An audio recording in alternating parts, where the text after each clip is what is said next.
20 তলা ভবনের সমান বিশাল এক বরফখণ্ড ভেঙে পড়ল আর্জেন্টিনায়।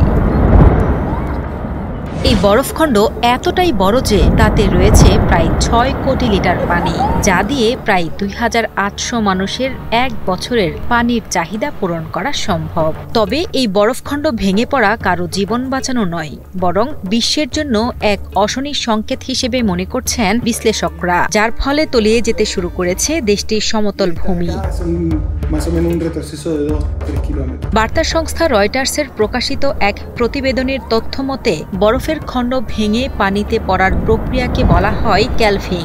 দক্ষিণ আমেরিকার আন্দিজ পর্বতশ্রেণী থেকে নেমে এসে লেক আর্জেন্টিনায় শেষ হওয়া পেরিতো মেরোনো হিমবাহের মুখ বহু দশক ধরে স্থিতিশীল ছিল, কিন্তু এর বরফ গলতে শুরু করার ফলে গত 5 বছরে এটি আস্তে আস্তে সরে যাচ্ছে, যা চিন্তার ভাঁজ ফেলেছে আর্জেন্টিনার স্থানীয় গাইড ও হিমবিজ্ঞানীদের কপালে।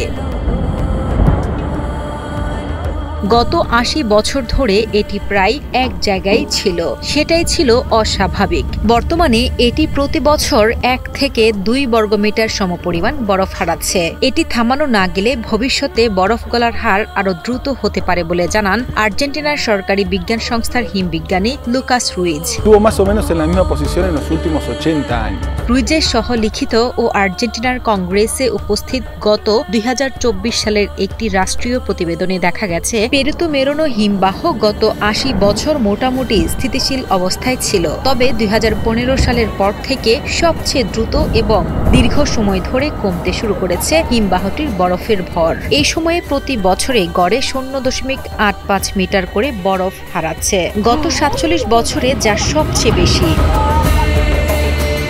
বিজ্ঞানী রুইজ এর মতে তার গবেষণা দল যে যন্ত্র ব্যবহার করে দেখিয়েছেন, ওই এলাকায় প্রতি দশকে গড়ে 0.06 ডিগ্রি সেলসিয়াস করে তাপমাত্রা বেড়েছে এবং কমেছে বৃষ্টিপাত, যার ফলে বরফ ও তুষারের পরিমাণ কমেছে। তবে আর্জেন্টিনার সবচেয়ে বিখ্যাত হিমবাহের প্রকৃতি এই ধ্বংস দেখতে মুখিয়ে থাকে হাজারো পর্যটক। বরফের মুখোমুখি থাকা প্ল্যাটফর্মে দাঁড়িয়ে দর্শনার্থীরা ঠান্ডা প্যাটাগোনিয়ান বাতাস পরবর্তী ফাটলের অপেক্ষায় থাকে। জাতিসংঘ জলবায়ু পরিবর্তন ফ্রেমওয়ার্ক কনভেনশন এর দেয়া তথ্য মতে 20 শতাব্দীতে সমুদ্রপৃষ্ঠের গড় উচ্চতা 10 থেকে 20 সেন্টিমিটার বেড়েছে, আর এতে মালদ্বীপ সহ উপকূলীয় বাংলাদেশের বিশাল অংশ তলিয়ে যাওয়ার সম্ভাবনা রয়েছে। জাতিসংঘের আন্তঃসরকার জলবায়ু পরিবর্তন সংক্রান্ত প্যানেল 2007 খ্রিস্টাব্দে জানিয়েছেন যে 2050 সালের জলবায়ু পরিবর্তনের কারণে সমুদ্রপৃষ্ঠের উচ্চতা 1 মিটার বৃদ্ধির কারণে বাংলাদেশের অন্তত 17% ভূমি সমুদ্রগর্ভে তলিয়ে যাবে।